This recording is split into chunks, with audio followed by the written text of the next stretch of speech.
నంద్యాల జిల్లా electrical contractor association తరపున 1,50,000 రూపాయల చెక్కును విజయవాడ వరద బాధితుల సహాయ సీఎం రిలీఫ్ ఫండ్ ను మినిస్టర్ ఎన్ఎండి ఫారూక్ కి అందజేయడం జరిగింది.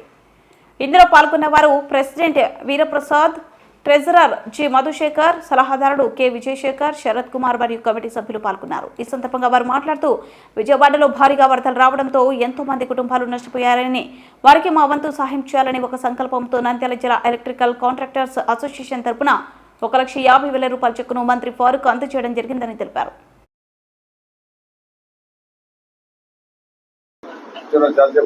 ఈరోజు నంద్యాల జిల్లా ఎలక్ట్రికల్ కాంట్రాక్టర్స్ అసోసియేషన్ తరఫున వరద బాధితుల సహాయార్థము 1,50,000 చెక్కును గవర్నర్ మన ఫరూక్ సార్కి అందజేయడం జరిగినది. ఇట్లా అధ్యక్షుడు వరప్రసాద్. ఈరోజు చాలా శుభసూచకము. కాంట్రాక్టర్ అసోసియేషన్ తరఫున 1,50,000 రూపాయలు సీఎం రిలీఫ్ ఫండ్కు ఇవ్వడం జరిగింది. కాంట్రాక్టర్ అసోసియేషన్ ప్రతి ఒక్కరూ కూడా, కమిటీ సభ్యులందరూ కూడా ఈ కార్యక్రమంలో పాల్గొని ఎవరి చేతనైంది వాళ్ళు ఇవ్వడం జరిగింది. సీఎం చేసే మహాయజ్ఞంలో మాది వృతాభక్తిగా 1,50,000 రూపాయలు నంద్యాల కాంట్రాక్టర్ అసోసియేషన్ తరఫున ఇవ్వడం జరిగింది. ఆయన చేసే దాంట్లో మేము చేసేది చాలా తక్కువ.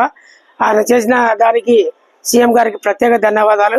మా వంతు కృషి కూడా ఉండాలనే ఉద్దేశంతోనే ఈ కార్యక్రమం పాల్గొని మేము కూడా మినిస్టర్ గారికి చెక్కు 1,50,000 అందజేయడం జరిగింది. ఇచ్చినందుకు మేమందరం కూడా సంతోషపడుతున్నాము. ఎందుకంటే ఎన్నో కుటుంబాలు విజయవాడలో చాలా ఇబ్బంది పడి దారుణమైన పొజిషన్లో ఉన్నారు. మా వంతు వచ్చిన కనీసం ఒక 5-6 కుటుంబాలకైనా మేము ఇచ్చిన డబ్బులు ఉపయోగపడతాయనే కాన్సెప్ట్తోనే ఈ కార్యక్రమం నిర్వహించడం జరిగింది.